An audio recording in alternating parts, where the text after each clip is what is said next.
Ahí tenemos ya la presentación. Bueno, primero me presento, mi nick es Sosemu, llevo un rato ya trabajando en esto, pertenezco por ahí a varios foros en los cuales he publicado algo de material.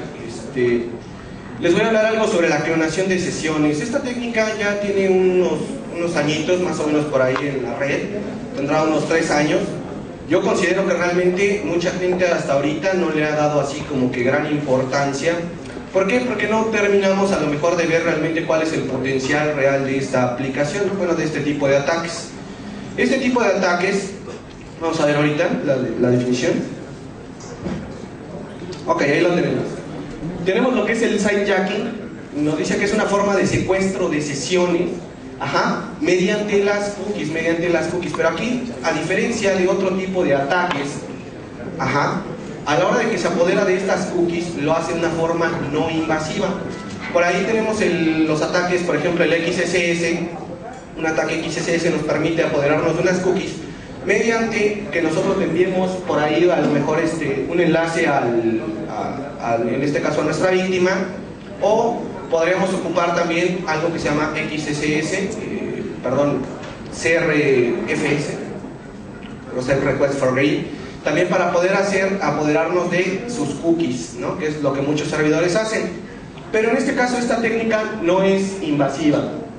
Entonces vamos a ver un poquito más de esta técnica. Ahí tenemos el alcance, por ejemplo. Nos dice que la ventaja precisamente es esta forma pasiva en la que opera. ¿Por qué es una ventaja el que opere de una manera pasiva? Bueno, pues ¿por qué? Porque a la hora de que esto es como una especie de ataque mine in the middle, es una variación prácticamente. Lo que vamos a hacer por medio de esta aplicación es estar capturando todas las cookies que pasan en una red local. Originalmente esta aplicación fue pensada sobre todo para redes en donde teníamos así como aquí una red abierta. Obviamente esta no está funcionando, no nos da salir internet, pero todos se conectan a esta red abierta a la vez y se empiezan a conectar, ¿no? Como es muy común en los aeropuertos, ahí en el Distrito Federal, en un Starbucks, es muy común esto, que les den un acceso a un router y todos estén ahí conectándose.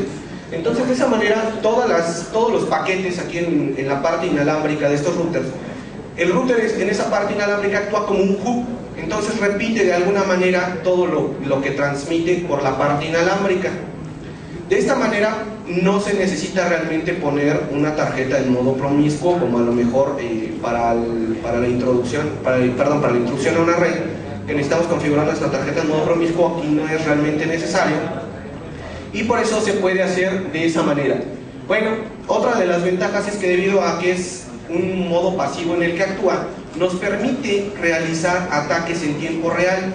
¿Qué quiere decir esto? Bueno, pues que mientras la persona está en su sesión, nosotros podemos estar en su sesión al mismo tiempo. Vamos a explicar un poquito de cómo funciona esto. ¿Ok? Ahí tenemos la principal ventaja. La principal ventaja de este asunto es que los servidores, la gran mayoría de los servidores, trabajan con cookies que tienen una expiración larguísima, o que incluso, en teoría, para protegernos, la expiración de la cookie que realmente nos da acceso al servidor y no nos pide estarnos volviendo a loguear a cada rato, esa cookie normalmente trae una fecha ya vencida. Entonces, por default, el navegador, al cerrar yo mi sesión de mi navegador, debería de borrar esa cookie. Sin embargo, esto también nos va a poner ahorita en la torre, lo vamos a ver.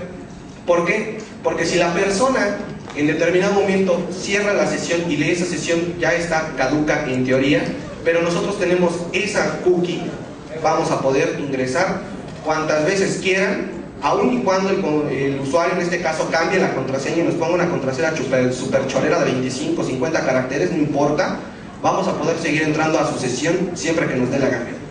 Esa es la realidad. Entonces, vamos a ver un poquito más.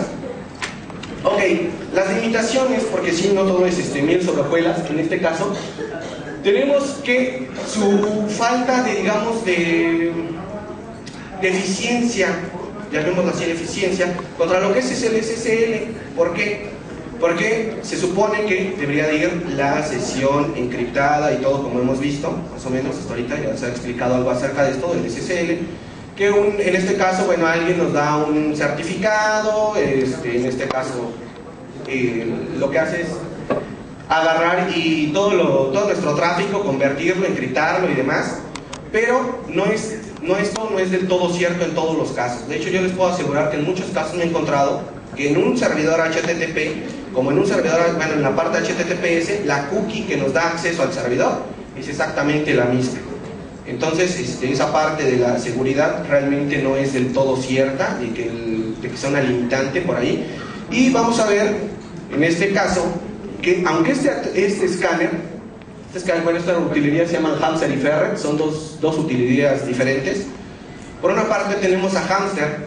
Hamster lo que actúa es como un servidor proxy transparente, filtra absolutamente todo el contenido de ese archivo Hamster, que está ahí, hamster.txt, y vuelca todo su contenido, nos lo muestra en un navegador para que nosotros lo podamos acceder fácilmente y podamos revisar lo que está pasando ahí.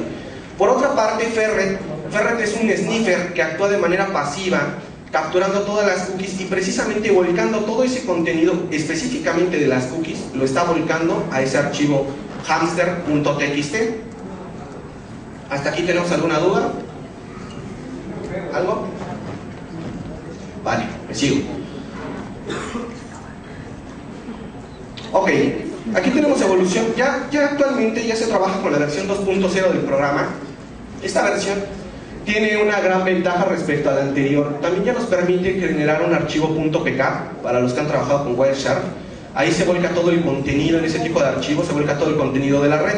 Entonces esta herramienta trabaja con la misma librería, que en este caso es el WinCap, y todo el contenido de ese que es capturado de ese sniffer lo va volcando ahí, más allá de solamente capturar las cookies, que bueno, las cookies las vuelca en el archivo hamster.txt y nos crea un archivo .pk en donde se guarda absolutamente todo el tráfico. Es muy interesante después poder revisar incluso eso y ver todo lo que está pasando por ahí, incluso los protocolos, bueno, lo que es el MSN, conversaciones y demás, bueno, ahí están. Nada más es cosa de que se echen un clavadito a ese archivo y ahí van a poder ver gran parte de lo que pasó. Y como les decía yo, bueno, aunque fueron pensadas estas herramientas de modo pasivo, para trabajar de modo pasivo, lo podemos combinar con un sniffer más agresivo para potencializar su ataque. ¿Qué quiere decir esto? Bueno, que si yo tengo, por ejemplo, un DSNIF, o si tengo incluso desde Windows por ejemplo, se me fue Cain y Abel, por ejemplo, uno de los más comunes, o Ethercap, que es creo que universal, lo podemos combinar directamente para que el Ethercap, por ejemplo, si nosotros ya ganamos, vamos a suponer que yo soy un atacante malicioso, me meto a una red inalámbrica protegida, ¿no? Por web, ya estoy adentro. Bueno, pero me doy cuenta que no tiene clientes conectados de manera inalámbrica. Entonces, ¿qué? Me quedo con eso y ya no hice nada y todo el intento de meterme ahí pues ya fue nulo. Pues no.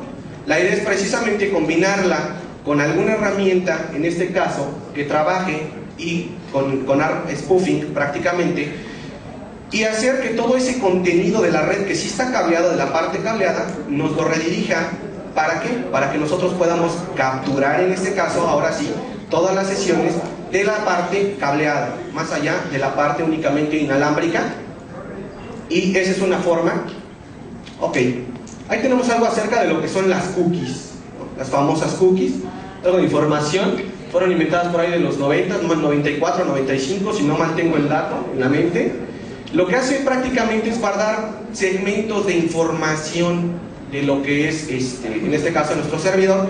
Surge, ¿por qué? Porque obviamente cuando surgió el protocolo HTTP como tal, no había forma de que el servidor se enterara en dónde había estado de alguna manera o las preferencias del usuario, ¿no? No se puede guardar directamente esa información. Entonces, bueno, pues la única solución en aquel entonces era que el servidor como tal guardara algo de información respecto a eso, pero que también era posible detectar ese tipo de archivos a veces y ganar acceso incluso. Entonces, pues la idea es precisamente en estos días, pues ya no hacerlo así. Lo que pasa es que guarda un archivo de autentificación y parte de eso nos guarda dentro de nuestra máquina para no tener que estarnos preguntando o en determinado momento para determinar nuestras preferencias en algún foro en el que participemos, si queremos tener color verde o si queremos tener color azul, incluso en Yahoo, ¿no? Que tienen una cuenta vieja, bueno, tiene las dos versiones, la versión vieja y la versión nueva, etcétera. Entonces, toda esa información respecto del servidor con nosotros, se guarda en estos archivos cookies. Ok, ahí tenemos más información acerca de las cookies básica. Tenemos que saber, en teoría al menos, un navegador cualquiera debe de poder almacenar hasta 300. No es una limitante ya hoy en día, la mayoría de los navegadores, pero sí debe de poder al menos almacenar 300 de ellas, de 4 kilobytes cada una de ellas, y con un mínimo de 20 cookies por cada sitio en el que esté ingresando, en este caso. Ok, la teoría dicta que no pueden almacenar información del usuario. Esto no es tampoco del todo cierto. En realidad cada servidor determina cómo le da la gana o qué le da la gana guardar de nosotros como usuarios. Y en muchos casos las cookies capturan la IP de donde se están conectando. Entonces, incluso por ahí hay alguna utilería, sobre todo para Firefox, que nos permite cambiar o espufear de alguna manera la IP desde donde nos estamos conectando, o hacerle creer que nos estamos conectando desde otra IP. Pero